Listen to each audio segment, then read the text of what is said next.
Hi, I'm Dick Scott with RC Scott Photography.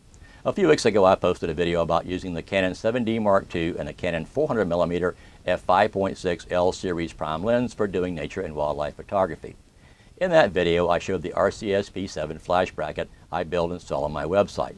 This video is a tutorial about how to use a flash bracket for wildlife photography. I'll go over how to use it and what you need to know to make your photos come out properly exposed. Like a lot of things in photography, you will need to practice using a flash and flash bracket to become accomplished at using them. I will give you the basics, but only repeated practice will give you the confidence you'll need to get out there and fire away. What do you need a flash bracket in the first place? Well, that's a good question. If you have ever taken a picture of a wild animal using your camera-mounted flash, you probably ended up with your animal having a severe case of red eye. If you take a picture of a bird, they can have what I call steel eye. Their eye kind of resembles a bright ball bearing. The red eye for animals can usually be taken out in post, but the steel eye effect in birds is there forever, unless you want to Photoshop in a new eye, which never looks quite right, at least for me. If you move the flash above the camera 12 to 18 inches, it will reduce the chances of getting these two anomalies. It will not guarantee you won't get them, but it is far better than having your flash on top of your camera. I have had both of these issues occur with a flash bracket, but mainly if the animal or bird looks up at you. It is all about angles, and I will explain that in a moment. Let me show you the flash bracket and flash I use. This is the RCSP-7 flash bracket with a Canon Speedlight 430EX2 mounted on the ball head. You'll notice attached to the front of the flash I have a flash extender called a better beamer. The better beamer is used to increase the effective distance you can use the flash to light up your subject. Without it, you will find that the distance you can effectively use your flash is greatly reduced. This is a picture taken without the better beamer at a distance of about 45 feet. As you can see, it is not effective at this distance. This is the same picture taken using the better beamer, and the subject is well lit. Using the better beamer on your flash will give you more options and allow you to make better photographs. If you look at it up close, it has circles or rings in an ever-increasing size from the center to the edge of the lens, and lens is the key word here. The better beamer is essentially a Fresnel lens, just like you will find on many studio lights. It takes the light from your flash and will focus it into a beam that will project farther than your flash alone.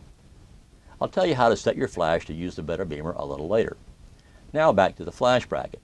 The information I'm about to give you is true for any flash bracket and not just the RCSP-7. So whether you are using a Wimberley, RCSP-7, or any other flash bracket, they all work the same. First, you need to understand a little about geometry and angles. If you look at this diagram, you will see what I mean. With the flash mounted on your camera, the angle between your lens and camera is essentially the same. The flash pretty much shoots down the barrel of the lens and stays pointed at your subject, regardless of the distance. If you look at this diagram, with the flash mounted 12 to 18 inches above the camera, you can see how the angle can change depending on how close to the camera your subject is. If the subject is close to you, then you have to angle the flash downward by adjusting the ball head. If the subject is far away from you, then you have to tilt the flash upward to squarely hit the subject with the center of the column of light. The maximum distance your flash will work depends on two things: the power of your flash and the power setting you have set on your flash. I'll discuss flash power settings in a moment. I normally set my flash to a distance of around 30 to 40 feet when I first set up my rig at the beginning of a shoot. You always want to check this even though you may have set it during your last shoot. It is on a ball head that can get bumped and moved. I chose this distance because of the type of photography I do, mainly birds. This is the average distance I am from most of the birds I shoot. If you are normally closer or further away from your subject, you can adjust your flash angle accordingly. What works for me may not work for you. To do this, you need to find a tree trunk or any subject in the shade. It is impossible to tell where your flash is focused if you are in bright light. The sunlight overpowers the flash and you have no idea where the flash is focused. Pick a spot on the tree trunk to focus on. Lock your camera down on the tripod so it can't move. Turn on your flash and take a picture. Look at the picture and see where the flash is focused. If it is focused below the focus point, as in this picture, raise your flash and repeat the process until the center of the column of light from the flash is hitting the center of the picture. If the flash is shooting over the subject, as in this picture, lower the flash. This picture shows the flash adjusted properly and centered on the subject. Also remember the flash moves left and right, so make sure it is pointing right down the barrel of your lens and not shooting off to one side. I also shoot at about 1/250th of a second when making this adjustment because it generally makes the beam seem narrower and easier to see. Experiment with different settings to see what works best for you. Once you have the flash angle set, you're ready to go. Just remember you have to change it if you try to take a picture of a subject 10 feet away or 150 feet away. With practice, you'll learn how to adjust it for different distances just by looking at the subject, your lens, and the flash. But this does take a lot of practice. Even today, I don't always get it right on the first try. Earlier, I mentioned power settings. Because the better beamer increases the power of your flash, you will find you frequently need to adjust the power setting on your flash. You can look at your flash's manual to learn how to do this. On a Canon, it is quite simple. First, you hold down the Select Set button on your flash until the power indicator begins to flash. You then press either the plus or minus button to adjust power up or down.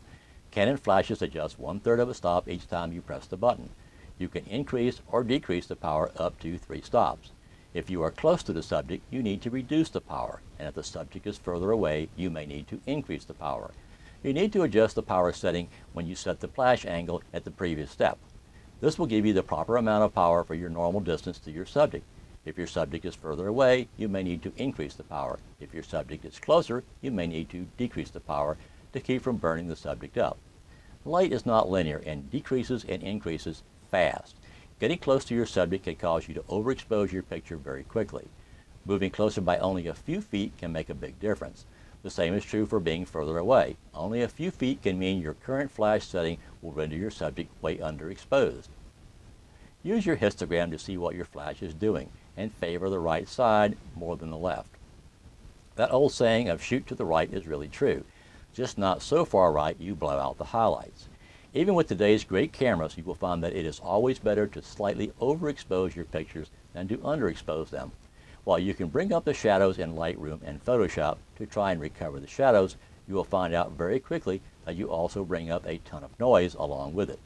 This noise just can't be removed with noise reduction without killing the resolution. So shoot to the right. When doing nature and wildlife photography, you normally need to shoot at higher shutter speeds to stop the action. This is especially true for bird photography. They never seem to stop moving, especially small birds. If you try to shoot moving birds in the shade, you can't shoot at high shutter speeds because you don't have enough light, right? Well, not so fast. If you add more light by using the flash, you can shoot at higher shutter speeds. However, most cameras are set to go no higher than 1/250th of a second when using the flash. That used to be the case, but today's modern cameras and flashes have what is called high-speed sync. This enables them to shoot up to 1/8,000th of a second. This is more than enough to handle most moving subjects. To turn on high-speed sync on a Canon 430EX2, just press the high-speed sync button on the flash and hold it until the high-speed sync symbol appears on the screen. Then press the Select Set button to save the setting. Another way to freeze the action using a flash is to set your camera and flash so the flash is your primary source of light. This is not possible in a lot of situations, but it works well in heavy shade or when the natural light is subdued enough to allow the flash to be the primary light source. Because the flash has such a short duration, around 1/2000th of a second, it will freeze the action quite well and leave you with a dark background, which can make a striking picture if done correctly. To do this, you can put your camera on ISO 100 and raise your shutter speed. If you can't get to as high shutter speed as you need, you can raise the ISO until you can. Remember, however, that a higher ISO means more noise, so set the ISO accordingly. When using the better beamer, you need to set the focal distance of your flash to 50 millimeters. This focal length will fill the Fresnel lens on the front of the better beamer to give you the best light output from your flash. To do this on a Canon 430EX2 flash, you need to press the zoom button on your flash. The zoom setting will begin to flash. Press the plus or minus keys to change the setting to 50 millimeters, and then press the Select Set button to save your setting. That's all there is to it. These are the basics of shooting with a flash, flash bracket, and better beamer. As I mentioned earlier, it is not that simple, and it does take a lot of practice to master it. I'm still trying, and I've been using this system for years. So get out there and try it. Don't be discouraged if your first pictures don't look all that great. Look at each picture when you get home and put them on your computer. Try to analyze what went wrong and make mental notes to correct it next time. It will take a lot of shooting to finally get the hang of it. There are a lot of variables, and you need to learn them all. And this only comes with experience. Before long, you can look at a picture on the back of your camera and know exactly what to do to fix the problem. So the next time you shoot, it comes out great. If this was easy, everyone could do it. But the fact is, there are very few photographers who have mastered it. Are you going to be the next one? Only if you get out there and practice, practice, practice. If you don't have a flash bracket and would like one, please take a look at the RCSP-7 flash bracket on my website. The price is very reasonable compared to other flash brackets, and it is very versatile. You can not only use it to mount your flash, but also a tablet, microphone, etc. It works with all gimbal heads that have a Swiss Arca side plate like the Enduro GHB2, the Wimberley WH200, the original and version 2, and many others. It goes on and off easily, and the flash stays with the tripod if you need to take your camera off the tripod to try and get some of those tricky flight shots you love to take. At least I do. If you have any questions, I'll be happy to answer them. You can ask them through YouTube or send an email to dscott@rcscottphotography.com. My website is www.rcscottphotography.com.